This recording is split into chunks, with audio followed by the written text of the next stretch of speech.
jërëjëf docteur kon conseil yooyu it mat naa bàyyi xel rawatina loolu nga wax ci ONG yi kon soxna Fambaye dama lay delloo kàddu gi rek man la ne ëppal naa benn minute xam naa nga jéggal ma ko rek salaamaaleykum wa rahmatullah ñoo ngi leen di sant bu baax di sant ñi ñuy suivre ñëpp ak fu ñu mën a nekk rek jërë ngeen jëf. waa kay jërëjëf sëñ Abdou Khadir sant nañu bu baax a baax di delluwaat di santaat bu baax docteur Cheikh Gueye ak Seydina Omar dafa mel ni waxtaan bi leer la bu baax a baax ndax question yi ñu indi woon balaa ñu koy posé sax ñoom tontu nañ ci biir waxtaan bi jox nañu tamit ay piste yoo xam ne buñ ko exploré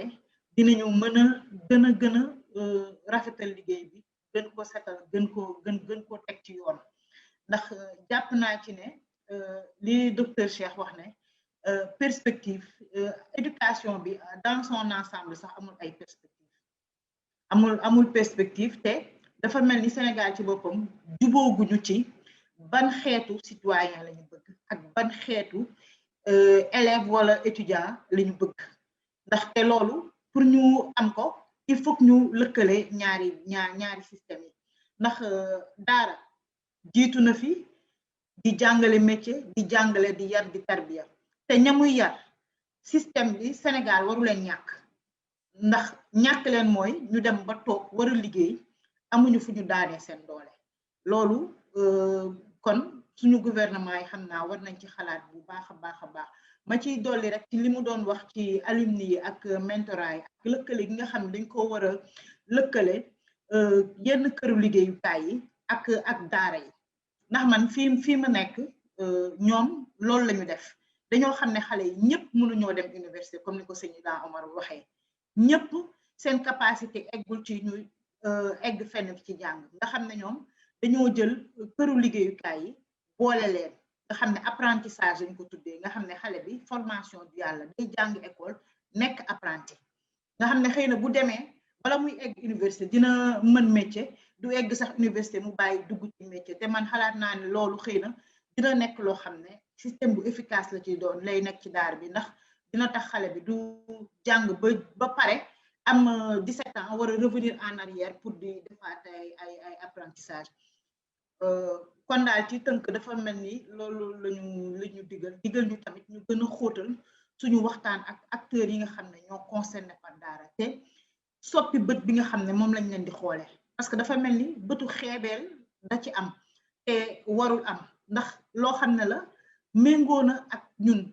suñu culture méngoo ak suñu diine lu mu bëgg te gis nañ ci ay nit ñoo xam ne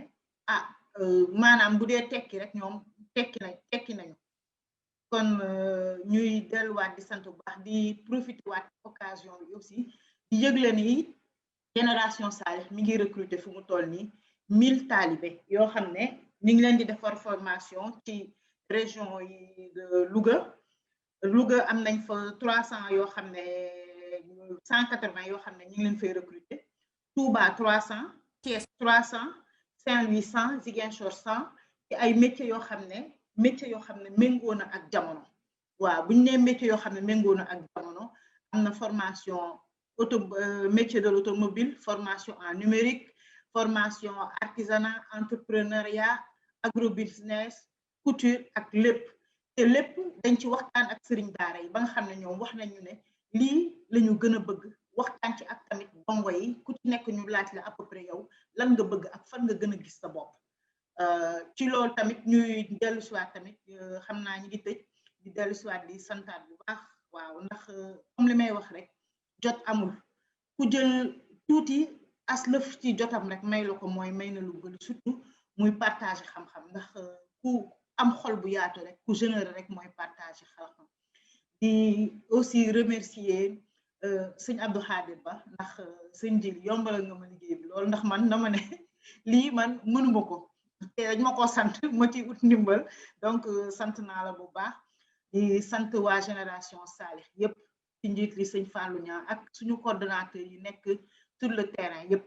parce que fan yi ñoom it ñi ngi nekk di daw di recruter di waxtaan ak sëriñ daara yi di dem te yombul te lépp ñu ngi koy defee ci seen poche ak seen lépp kon jaajëf ji ñoom it am nañ ci wàll bu baax sant nañu bu baax di leen ñaanal yàlla suñu boroom mu nangul leen lii ngeen ñu fi defal ndax li liggéey la liggéey la boo xam ne